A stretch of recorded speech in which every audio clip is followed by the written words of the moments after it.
अक्सर लोग समझते हैं कि जो मोंटीगेट टेबलेट है वो एंटी हिस्टामिन है, एंटी एलर्जिक है या ये as a steroid drug use होती है। लेकिन एक बात ये जहन में रख लें, ना तो ये एंटी एलर्जिक मेडिसिन है और ना ही ये स्टेरॉइड मेडिसिन है। अस्सलाम वालेकुम। आज की इस वीडियो में हम बात करेंगे मोंटीगेट टेबलेट के बारे में। मोंटीगेट एक ल्यूकोट्राइन रिसेप्टर एंटागोनिस्ट ड्रग है, जिसके बारे में हम तफसील से बात करेंगे कि ये क्या होता है और ये बॉडी में किस तरीके से काम करती है। मोंटीगेट टेबलेट फर्स्ट टाइम 1998 में FDA से अप्रूव की गई, जिसमें फर्स्ट ब्रांड नेम सिंगुलर है। तो सबसे पहले हम बात करते हैं मोंटीगेट टेबलेट की इंडिकेशंस, इसके यूजेस, इसके इस्तेमाल के बारे में कि इस टेबलेट का इस्तेमाल किन बीमारियों में इसका इस्तेमाल किया जाता है। तो मोंटीगेट का जो सबसे ज्यादा इस्तेमाल किया जाता है वो अस्थमेटिक अटैक्स में, एलर्जिक राइनाइटिस में और COPD में इसका इस्तेमाल किया जाता है। अगर हम बात करें अस्थमेटिक अटैक्स यानी कि जिन अफराद को सांस की तकलीफ होती है, सांस की नालियां तंग होने की वजह से सांस लेने में बहुत ज्यादा दुश्वारी होती है। अस्थमेटिक अटैक्स की जो प्रॉब्लम है ये लॉन्ग टर्म डिजीज है, यानी कि ये प्रॉब्लम जो होती है वो काफ़ी साल और दमा होने की बाद, दमे की शिकायत होने के बाद ये आहिस्ता आहिस्ता जब सांस की नालियाँ बहुत ज़्यादा सिकुड़ना शुरू हो जाती हैं, बहुत ज़्यादा तंग होना शुरू हो जाती हैं, तो फिर उन अफराद में बहुत ज़्यादा अस्थमेटिक अटैक्स के प्रॉब्लम होते हैं। इसी वजह से इसको क्रॉनिक एस्थमा कहा जाता है, यानी लंबे अरसे की बीमारी है। तो इस कंडीशन में मोंटीगेट टेबलेट का इस्तेमाल लंबे अरसे तक यानी कि लॉन्ग टर्म इसका इस्तेमाल किया जा सकता है। इसके अलावा इसका इस्तेमाल जैसा कि एलर्जिक राइनाइटिस में किया जाता है, जिन अफराद में मौसम बदलने के साथ ही नज़ला, ज़ुकाम, फ्लू, खांसी, या उन अफराद में ये मेडिसिन बहुत ज़्यादा फ़ायदेमंद है, जैसा कि गर्मियों में, सर्दी के मौसम में बरसात हो जाना और बरसात के बाद उन अफराद में फ़ौरन नज़ला, ज़ुकाम, फ्लू, खांसी होने लगती है। और ये प्रॉब्लम ज़्यादातर यानी कि ये जो अटैक्स हैं ये ज़्यादातर रात के वक्त या शाम के वक्त बहुत ज़्यादा देखे जाते हैं। कुछ अफराद में अर्ली मॉर्निंग यानी कि सुबह के वक्त अगर खांसी छिड़ जाए तो ये प्रॉब्लम हो सकती है, लेकिन इसके ज़्यादातर अटैक्स जो होते हैं वो शाम में या रात के वक्त होते हैं, जिससे मरीज़ का सोना बहुत ज़्यादा मुश्किल हो जाता है। तो उन अफराद में एलर्जिक राइनाइटिस के लिए मोंटीगेट टेबलेट बहुत ज़्यादा इफेक्टिव है, बहुत ज़्यादा फ़ायदेमंद है। इस टेबलेट का इस्तेमाल लॉन्ग टर्म यानी कि लंबे अरसे तक इस मेडिसिन का इस्तेमाल किया जा सकता है। अब हम बात करते हैं COPD यानी कि क्रॉनिक ऑब्स्ट्रक्टिव पल्मोनरी डिजीज़। ये बीमारी एक फेफड़ों की बीमारी है। इस बीमारी में सांस की नालियाँ बहुत ज़्यादा सिकुड़ने लगती हैं और ये आहिस्ता आहिस्ता सिकुड़ती हैं, एकदम से नहीं सिकुड़ती, जिससे मरीज़ को सांस लेने में बहुत ज़्यादा दुश्वारी, तंगी होती है। और ये बीमारी लंबे अरसे तक चलने वाली बीमारी है।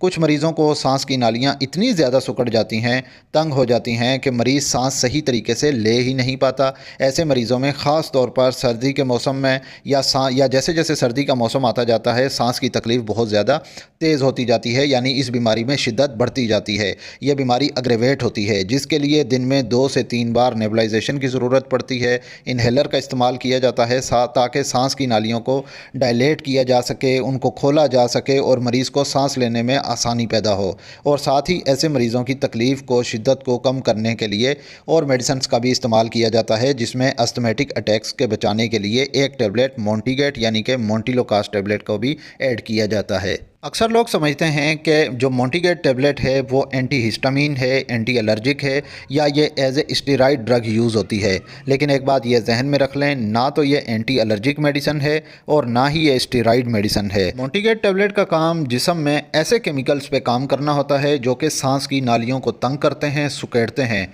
तो ये मेडिसिन ल्यूकोट्राइन जो केमिकल्स होते हैं बॉडी में उनको ब्लॉक करती है, क्योंकि ल्यूकोट्राइंस जो हैं वो सांस की नालियों को सुकेड़ते हैं, तंग करते हैं। तो मोंटीगेट टेबलेट का इस्तेमाल करने से क्या होता है कि उनका जो केमिकल रिएक्शन होता है, जो केमिकल बॉडी में एक्शन होता है, वो बंद हो जाता है, ब्लॉक हो जाता है, जिससे सांस की नालियां सिकुड़ती नहीं हैं। और लंग्स में जो इन्फ्लेमेशन हुई होती है, उस इन्फ्लेमेशन को, उस सोज को कम करने में भी मोंटीगेट टेबलेट अहम किरदार अदा करती है, जिससे सांस लेने में आसानी हो जाती है और मरीज कंफर्टेबल रहता है। इसके अलावा मोंटीगेट टेबलेट का इस्तेमाल एक्सरसाइज इंड्यूस्ड ब्रोंको कंस्ट्रिक्शन में भी किया जाता है।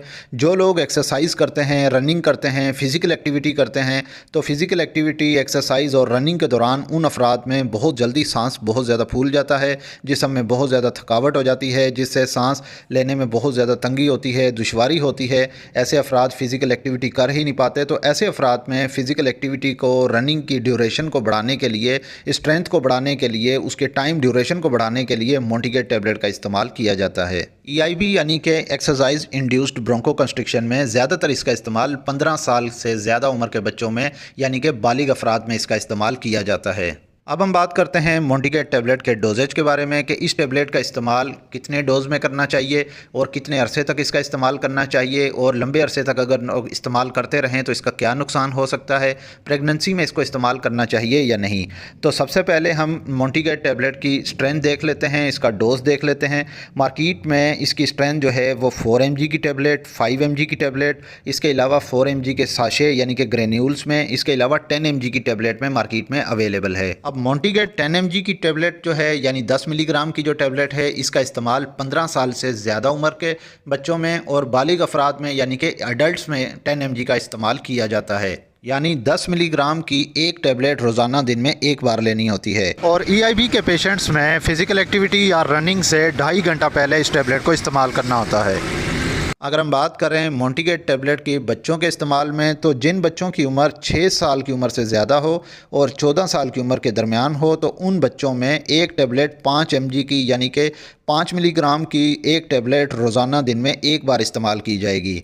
और ये जो 5 mg की टैबलेट होती है ये च्यूएबल होती है, यानी कि इसको बच्चे चबा कर भी इस्तेमाल कर सकते हैं, चबा कर खा सकते हैं। इसके अलावा जो बच्चे 2 साल से लेकर 5 साल की उम्र के दरमियान हों, तो उन बच्चों में 4 mg की टैबलेट इस्तेमाल कर सकते हैं, और इसके अलावा ग्रेन्यूल्स यानी कि साशे का भी इस्तेमाल किया जा सकता है।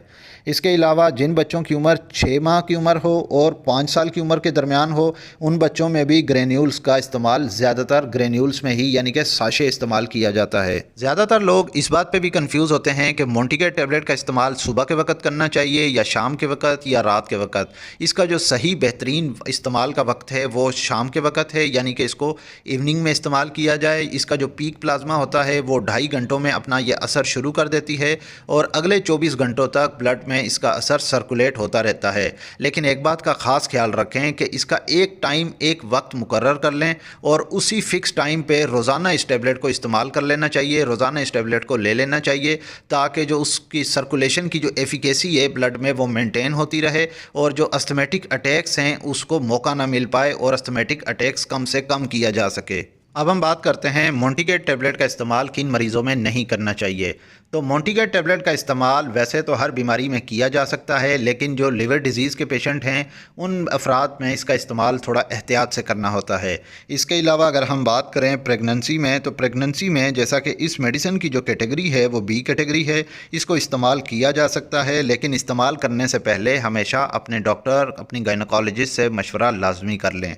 इसके अलावा नर्सिंग मदर्स यानी कि ऐसी माएँ जो अपने बच्चों को दूध पिलाती हैं, तो उनमें भी इसका इस्तेमाल किया जा सकता है। अगर हम बात करें मोंटीकेट टैबलेट के साइड इफ़ेक्ट्स, एडवर्स इफ़ेक्ट्स के बारे में, तो मोंटीकेट टैबलेट के साइड इफ़ेक्ट्स भी रेयर हैं, लेकिन कुछ कंडीशंस में ये अग्रेसिव बिहेवियर कर सकती है, चिड़चिड़ापन हो सकता है, मूड स्विंग की अलामात हो सकती हैं, लेकिन ये ज़्यादातर अलामात उन अफराद में होती हैं जो कि इसका इस्तेमाल साला साल करते रहते हैं, क्योंकि मजबूरी भी होती है इस टैबलेट के इस्तेमाल से।